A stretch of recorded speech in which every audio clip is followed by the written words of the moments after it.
বার্তাকে নিয়ে যাওয়ার জন্য আমরা ভারতের মার্ক্সবাদী কমিউনিস্ট পার্টি বিশালগড় মহকুমা কমিটির উদ্যোগে সফলকরণ 29 জানুয়ারি আগরতলা রাজ্য সম্মেলনে প্রকাশ্য সমাবেশে দলে দলে যোগ দেন। 29 জানুয়ারি আগরতলা যোগ দেন।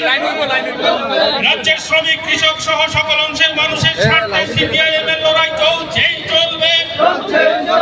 রাজ্যের শ্রমিক কৃষক সহ সকল অংশের মানুষের স্বার্থে শান্তির পক্ষে অরাজকতার বিরুদ্ধে আসুন সমস্ত অংশের মানুষ আগামী দিনে পথে নামুন, সোচ্চার হন।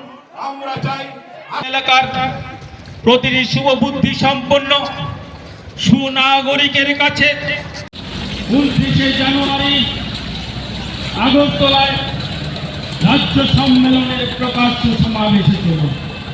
আমরা অত্র এলাকার এই দেশ সব দলমত মানুষের প্রকাশ্যে মত বিনিময় করার অধিকার দিয়েছে।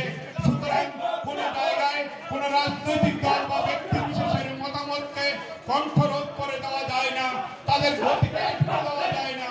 আমরা চাই বিশালগড় সহ সারা রাজ্যে মানুষ যাতে আবার স্বাধীনভাবে তারা আসতে পারে, তাদের কথা বলতে পারে। চলুন বন্ধু, এ রাজ্যের শান্তির পরিবেশকে পুনরুদ্ধার করতে, এ রাজ্যের সম্প্রীতির আমাদের এই লড়াই সংগ্রামকে আরো তীব্রতর করার জন্য আমরা অত্র এলাকার প্রতিটি সুনাগরিকের কাছে আবেদন রাখছি। আসন্ন যে রাজ্য সম্মেলন, এই রাজ্য সম্মেলনের প্রকাশ্য সমাবেশ 29 জানুয়ারি সম্পন্ন সুনাগরিকের কাছে অতি বিনম্র করতে আহ্বান রাখছি।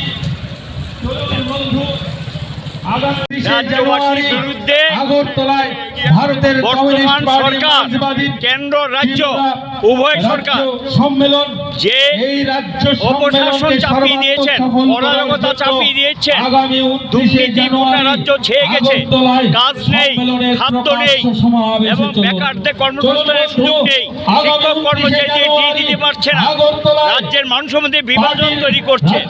এটার বিরুদ্ধে জনগণকে ঐক্যবদ্ধ করা, গণতন্ত্র পুনরুদ্ধারের সংগ্রাম, মানুষের জীবন জীবিকা নিয়ে আন্দোলন করার জন্য এই দাবিগুলো নিয়ে আমরা রাস্তায় নেমেছি। আগামী 29, 30, 31 আমাদের পার্টির রাজ্য সম্মেলন, এই সম্মেলনে একটা প্রকাশ্য সমাবেশ হবে। এই সমাবেশে যাতে জনগণ সামিল হয় এবং সরকারের এই জনস্বার্থ বিরোধী নীতির বিরুদ্ধে রুখে দাঁড়ান, রাজ্য অরাজকতার অবসান ঘটান, শান্তি ফিরিয়ে আনেন এবং মানুষের মধ্যে যাতে স্বাধীনভাবে কথা বলতে পারে, স্বাধীনভাবে চলতে পারে, স্বাধীনভাবে জীবিকা নির্বাহ করতে পারে, এই বিষয়গুলিকে সামনে গেলে আমরা রাস্তায় নেমেছি।